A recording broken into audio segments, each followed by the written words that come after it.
بسم اللہ الرحمن الرحیم۔ السلام علیکم ورحمۃ اللہ وبرکاتہ۔ ناظرین و سامعین، الیکشن کمیشن آف پاکستان کی طرف سے ایک اور صوبائی اسمبلی کی سیٹ کے اوپر ضمنی الیکشن کا اعلان کر دیا گیا ہے اور یہ سیٹ خالی ہوئی ہے سردار محمود وقار لغاری کی ایم این اے بننے کے بعد۔ وہ پہلے ایم پی اے تھے، انہوں نے ایم پی اے شپ سے استعفیٰ دے کر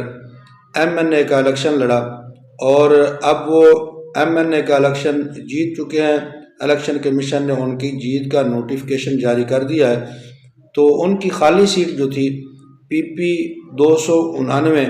تو اس پی پی 299 ڈیرہ غازی خان کی سیٹ کے اوپر ضمنی الیکشن کا اعلان اب الیکشن کمیشن نے کر دیا ہے۔ 25 جنوری کو پولنگ ڈے ہوگا، تو اس کے حوالے سے کچھ چیزیں آج میں آپ کے سامنے رکھوں گا کہ اس الیکشن کے اندر کون کون سے امیدوار مضبوط ہوں گے اور کس پارٹی کی طرف سے ہوں گے اور لوگوں کی نظریں کن امیدواروں کے اوپر ابھی ہیں۔ تو ناظرین و سامعین، اس سے پہلے میری گزارش ہے کہ آپ ہمارے اس چینل کو عینی حقیقت ٹی وی کو ضرور سبسکرائب کر لیں۔ سردار محمود وقار خان لغاری، جنہوں نے ایم پی اے شپ سے استعفیٰ دیا ہے، یہ 2024 کے عام انتخابات کے اندر 2 سیٹوں پر الیکشن لڑے تھے، ایک ایم پی اے کی سیٹ پر اور ایک ایم این اے کی سیٹ پر۔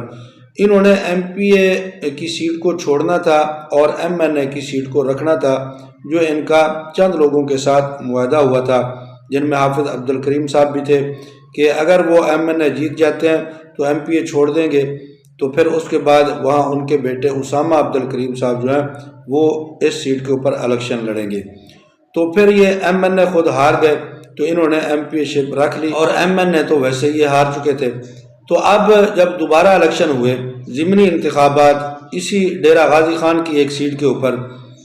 این اے 185، جہاں سے زرتاج گل وزیر صاحبہ جو ہیں وہ نااہل قرار پائیں، تو وہاں پر ان کو الیکشن لڑایا گیا سردار محمود وقار خان لغاری کو۔ انہوں نے ایم پی اے شپ سے استعفیٰ دیا، تو اب جب ان کا نوٹیفکیشن جاری ہو گیا تو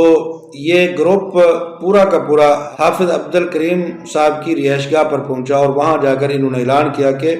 اب یہاں پر ہماری طرف سے امیدوار آپ کے بیٹے اسامہ عبدالکریم ہوں گے۔ تو پاکستان مسلم لیگ نون کی طرف سے زیادہ یہی کہا جا رہا ہے کہ اسامہ عبدالکریم ہی الیکشن لڑیں گے، لیکن ان کے ساتھ ساتھ ایک اور امیدوار ہیں، وہ بھی تکڑے ہیں، ان کی بھی خواہش ہے اور ذرائع یہ بھی بتا رہے ہیں کہ وہ بھی یہاں سے الیکشن لڑ سکتے ہیں، جن کا نام سید عبدالعلیم شاہ ہے۔ تو یہ دونوں امیدوار پاکستان مسلم لیگ نون کی طرف سے الیکشن لڑنے کے امیدوار ہو سکتے ہیں۔ دوسرے نمبر پر جو لغاری گروپ ہے، انہوں نے یہ اعلان کر دیا ہے کہ لغاریوں میں سے کوئی یہاں پر امیدوار نہیں ہوگا کسی پارٹی کی طرف سے بھی۔ تو اب یہ بات تو پکی ہو گئی کہ لغاری نہیں ہوں گے، یہ اسامہ عبدالکریم ہوں گے یا سید علیم شاہ صاحب ہوں گے۔ دوسری طرف سے پی ٹی آئی ہے، تو پی ٹی آئی کی طرف سے یہ اعلان کیا جا رہا ہے اور یہ ذرائع بتا رہے ہیں کہ یہ جو پی ٹی آئی نے بائی کاٹ کیا تھا، وہ ان سیٹوں کے اوپر بائی کاٹ کیا تھا جن سیٹوں کے اوپر ان کے بندوں کو نااہل کیا گیا تھا، وہاں پی ٹی آئی نے بائی کاٹ کیا تھا۔ چونکہ یہ سیٹ تو خالی ہوئی ہے سردار محمود خان لغاری کے استعفیٰ دینے کی وجہ سے، تو یہ ان سیٹوں میں سے نہیں ہے جن سیٹوں کے اوپر ہمارے بندے نااہل ہوئے ہیں، تو اس لیے وہاں پر ہم اپنا امیدوار لائیں گے۔ تو بعض ذرائع یہ کہہ رہے ہیں اور بعض یہ بھی کہہ رہے ہیں کہ یہاں پر بھی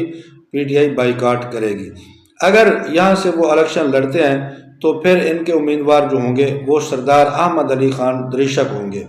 پی ٹی آئی کی طرف سے۔ اب رہے گی بات کھوسہ خاندان کی، تو کھوسہ میں سے کون یہاں پر ہو سکتے ہیں جو الیکشن لڑیں گے؟ تو کھوسہ خاندان میں سے 2 بندے زیادہ جن کا نام لیا جا رہا ہے ذرائع میں، وہ سردار سیف علی خان کھوسہ ہیں اور دوسرے نمبر پر سردار دوست محمد خان کھوسہ ہیں۔ تو ان دونوں میں سے کوئی بھی یہاں پر الیکشن لڑ سکتا ہے، پیپلز پارٹی کی طرف سے سردار دوست محمد کھوسہ یا پھر سردار سیف علی خان کھوسہ۔ تو یہ 2 امیدوار کھوسہ خاندان میں سے ہو سکتے ہیں یہاں پر امیدوار۔ لگتا یہی ہے کہ یہ کھوسہ خاندان یہ سیف علی خان یا دوست محمد کھوسا، اور ان کا مقابلہ پاکستان مسلم لیگ نون کے حافظ عبدالکریم کے بیٹے اسامہ عبدالکریم یا پھر سید عبدالعلیم شاہ میں سے کسی ایک کے ساتھ ہوگا۔